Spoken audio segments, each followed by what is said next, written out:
운동하다가 갑자기 머리가 멍해지거나 내가 지금 뭘 하고 있지 싶을 정도로 머릿속이 하얗게 변했던 경험 혹시 있으신가요? 분명 운동을 하고 있는데 어느 순간부터 그냥 동작만 기계적으로 반복하고 있는 자신을 발견한 적은요? 오늘 저희가 함께 살펴볼 자료가 바로 그 순간에 대한 아주 흥미로운 분석을 담고 있습니다. 틴 케어 플로우라는 곳에서 공유해 주신 글인데요. 특히 기능 회복 운동에 대해서 고통 없이는 얻는 것도 없다. 이런 기존의 통념을 완전히 뒤집는 접근법을 제시하거든요. 운동의 성패가 우리 근육이 아니라 바로 우리 머릿속에 달려 있다고 말하죠. 네, 오늘 우리가 집중적으로 파고들 질문은 바로 이겁니다.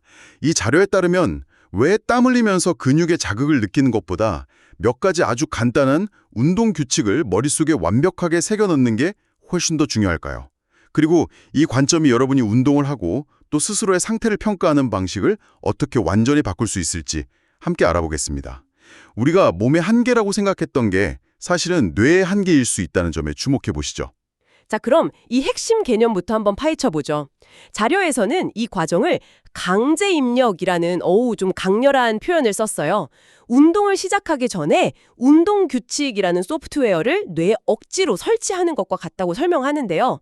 특히 오랫동안 신체 기능이 약해진 분들한테 이 강제 입력 과정이 왜 그렇게까지 중요하다고 강조하는 걸까요?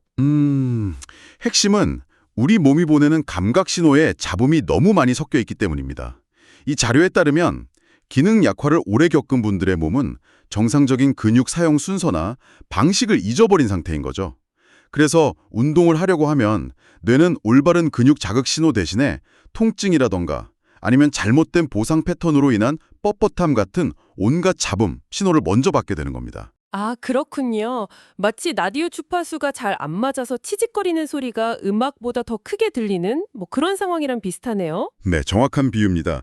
그 잡음을 뚫고 원래 들어야 할 음악, 즉 올바른 움직임을 실행하려면 머릿속에 아주 또렷한 청사진이 필요해요. 바로 그 설계도가 운동 규칙인 셈이죠.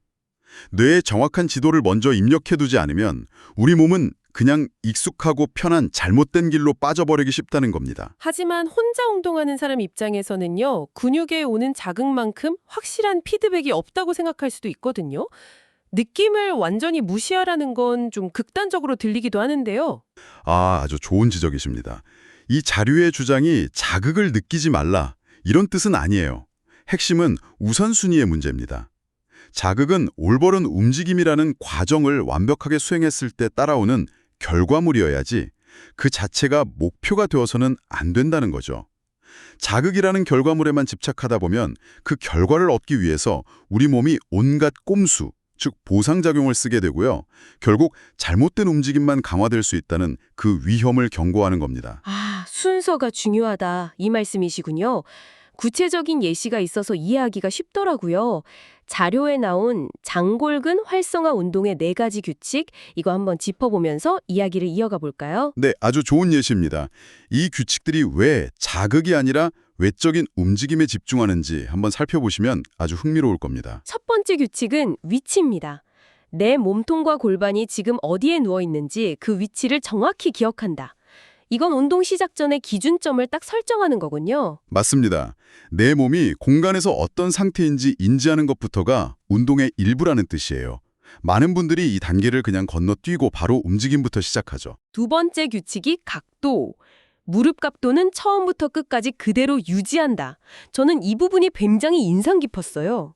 보통 다리를 드는 동작을 할 때 무릎 각도까지 신경 쓰는 경우는 좀 드물잖아요. 바로 그 지점이 이 접근법의 핵심을 보여줍니다. 왜 무릎 각도를 고정해야 할까요? 만약 다리를 들어 올리면서 무릎이 펴진다면 그건 목표 근육인 장골근이 아니라 허벅지 앞쪽 근육, 그러니까 대퇴사두근이 개입해서 다리를 들어 올리려고 속임수를 쓰고 있다는 가장 강력한 증거거든요. 즉, 이 각도를 고정하라는 간단한 규칙 하나만으로도 가장 흔하게 나타나는 보상작용을 원천 차단하는 효과가 있는 셈이죠. 와, 그렇군요.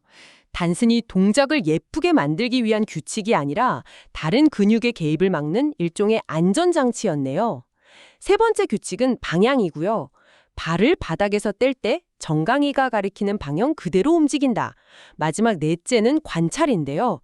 움직이는 동안 몸통 모양은 변하지 않고 다리만 몸통에서 딱 분리되어 움직이는지 확인한다. 이 네 가지 규칙을 다시 한번 보세요.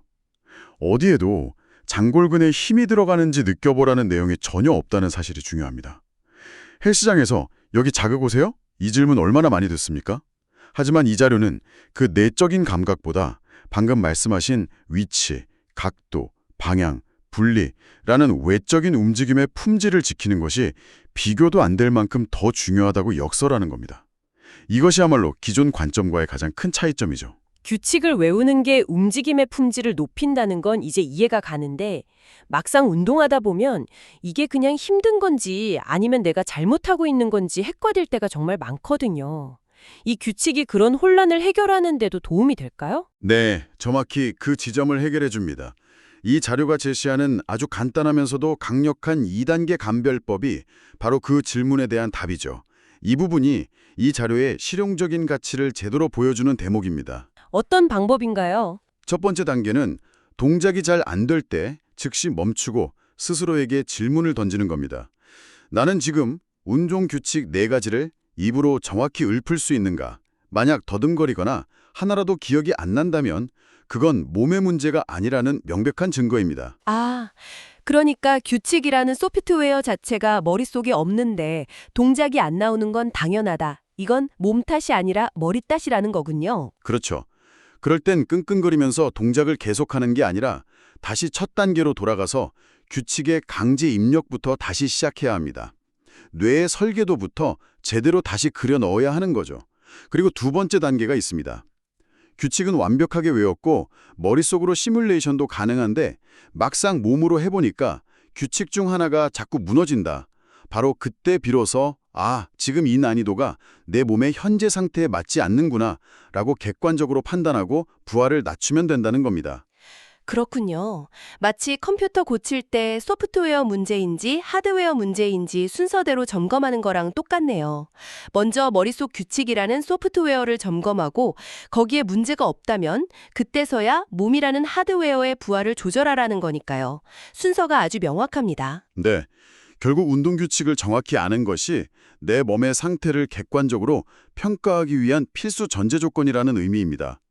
그냥 힘들다는 지극히 주관적인 느낌 대신에 규칙 2번인 무릎 각도가 자꾸 펴진다는 객관적인 사실에 기반해서 운동 강도를 조절할 수 있게 되는 거죠. 와, 정말 중요한 지점이네요. 그냥 힘들어요가 아니라 무릎 각도를 유지하라는 규칙이 안 지켜져요라고 말할 수 있게 되는 거니까요.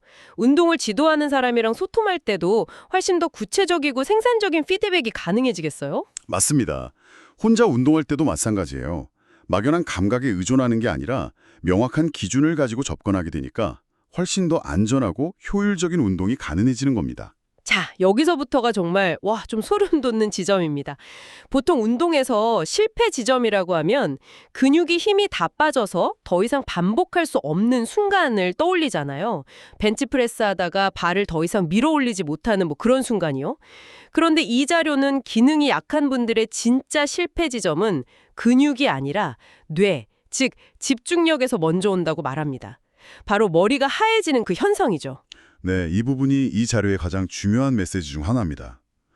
근육의 물리적인 한계에 도달하기 훨씬 전에 뇌의 인지적인 한계, 즉 규칙을 처리하고 통제하는 능력이 먼저 바닥난다는 겁니다. 이때 우리 몸이 보내는 위험 신호를 알아차리는 게 매우 중요합니다. 자료에서 언급된 3가지 신호는 여러분이 운동할 때 꼭 기억해 두시면 좋겠습니다. 어떤 것들이죠? 첫째, 외워뒀던 운동 규칙이 갑자기 생각나지 않고 머리가 멍해진다. 방금 전까지 완벽하게 기억하던 규칙 4가지가 갑자기 희미해지는 순간입니다. 둘째, 몸을 고정하기 위해서 온몸에 과도한 긴장이 들어간다. 예를 들어 다리 운동을 하는데 어깨나 목, 턱에 힘이 잔뜩 들어가는 거죠. 마지막 셋째는 호흡이 갑자기 거칠어지거나 자신도 모르게 숨을 참고 있다. 저도 모르게 숨을 참는 건 정말 흔한 현상 같아요. 저도 예전에 스쿼트 하다가 얼굴이 터질 것처럼 빨개졌는데 나중에 영상을 보니까 한 세트 내내 숨을 거의 안 쉬고 있더라고요. 뇌가 이미 파업을 선언한 신호였던 셈이네요. 하하, 아주 적절한 경험담이네요. 바로 그 순간입니다. 이 신호들은 단순히 힘들다는 뜻이 아니라 당신의 뇌가 통제력을 잃기 시작했으니 즉시 운동을 멈춰라라는 아주 강력한 경고입니다. 이 상태에서 횟수나 세트를 채우려고 억지로 움직이면 우리 몸은 어떻게든 동작을 해내기 위해 보상작용이라는 비상 시스템을 가동합니다. 목표 근육 대신에 주변의 다른 근육을 총동원해서 억지로 움직임을 만들어내는 거죠. 그렇게 되면 오히려 잘못된 움직임 패턴을 뇌에 학습시켜서 몸을 망가뜨리는 길이 될 수 있겠군요. 정확합니다. 자료에서는 이걸 시간 쓰고 몸 버리는 지름길이라는 아주 강력한 표현까지 사용하면서 경고합니다. 근육의 실패가 아니라 뇌의 실패가 왔을 때 멈추는 용기가 필요하다는 거죠. 심지어 단 두세 번만 해도 머리가 하얘지는 현상이 나타날 수 있다고 하니까 10회, 15회 같은 횟수에 대한 집착을 버리는 게 무엇보다 중요합니다. 듣고 보니 운동 지도자가 옆에서 정신 차리셔야 합니다 라고 외치는 말이 단순한 격려가 아니었네요. 근육에 힘을 더 줘라가 아니라 운동의 최우선 목표인 정신적 집중, 즉 규칙을 통제하는 뇌의 능력을 다시 되찾아라 라는 아주 구체적인 기술적 지시였던 셈이군요. 그런 관점에서 보면 완전히 새롭게 들리죠. 단순히 의지를 불태우라는 추상적인 구호가 아니라 운동의 성패를 가르는 핵심 요소를 직접적으로 지적하는 코멘트였던 겁니다. 정신이 흐트러지면 운동의 품질이 무너지고 그때부터의 반복은 그저 몸을 해치는 노동일 뿐이라는 사실을 상기시켜주는 거죠. 자, 그럼 이 모든 내용이 여러분께 어떤 의미가 있을까요? 오늘 함께 살펴본 킴케어 플로우의 자료를 통해 우리가 얻어야 할 핵심은 운동을 바라보는 관점 자체를 바꿔야 한다는 것 같습니다. 운동은 몸으로만 하는 것이라는 착각에서 벗어나야 한다는 거죠. 맞습니다. 최고의 퍼스널 트레이너는 우리 근육이 아니라 명확한 규칙으로 무장한 우리 뇌라는 겁니다. 이 자료에 따르면 운동 규칙을 반드시 기억해야 하는 이유는 첫째, 머리의 문제인지 몸의 문제인지 객관적으로 판단해서 나에게 맞는 정확한 부하를 설정하기 위해서고요. 그리고 둘째, 어쩌면 더 중요하게는 근육이 지치기 전에 오는 뇌의 피로 신호를 감지하고 보상작용으로 몸이 망가지기 전에 안전하게 멈추는 세이프티 브레이크 역할을 하기 때문이죠. 자료 마지막에 나오는 글쓴이의 일화도 굉장히 인상 깊었어요. 예전에 본인이 직접 만들어서 올렸던 운동 영상들을 전부 비공개로 전환했다는 이야기요. 네, 그 일화가 이 자료의 메시지를 더욱 명확하게 해줍니다. 많은 사람들이 영상 속 동작의 핵심 원리인 규칙은 무시한 채 겉모습만 그럴듯하게 흉내내는 것을 보고 내린 결정이었다고 하죠. 겉모습은 따라하지만 그 동작을 구성하는 규칙에 대한 이해가 없으니까 효과가 없거나 오히려 부작용이 생기는 걸 막고 싶었던 겁니다. 이 동작 100번 하면 허리 통증 사라짐 같은 온라인 영상을 볼 때 우리는 그 동작의 규칙이 무엇인지 먼저 질문해야 한다는 뜻이겠네요. 단순히 흉내내는 것과 원리를 이해하고 수행하는 건 완전히 다른 차원의 이야기니까요. 그렇습니다. 영상 속 모델의 완벽한 자세는 수많은 규칙이 지켜진 결과물이지 그 자체가 과정은 아니라는 점을 이해해야 합니다. 우리가 집중해야 할 것은 따라하기 쉬워 보이는 그 결과물이 아니라 그 결과물을 만들어내는 보이지 않는 규칙이라는 거죠. 오늘 나눈 이야기를 바탕으로 여러분이 한번 곱씹어 볼 만한 질문을 하나 남겨드리겠습니다. 이 자료는 기능 회복 운동에 초점을 맞추고 있지만 이 원칙, 즉 결과물을 흉내내기 전에 규칙부터 통달하라 는 접근법이 여러분이 새로운 기술을 배우는 다른 영역에는 어떻게 적용될 수 있을까요? 아주 흥미로운 질문입니다. 악기 연주를 배울 때 아름다운 연주 영상을 보면서 무작정 따라하기 전에 악보 읽는 법과 올바른 운지법이라는 규칙을 먼저 익혀야 하는 것과 같죠. 우리가 흔히 말하는 몸이 기억한다는 경지와 머리가 청사진을 그리는 것 사이의 관계는 어떨까요? 이 자료는 명확한 청사진이 항상 먼저 와야 한다고 제안합니다. 다음에 무언가를 배우다 막히는 기분이 들 때 혹시 결과물에만 집착한 나머지 가장 기본적인 규칙을 잊은 건 아닌지 한번 점검해 보는 건 어떨까요?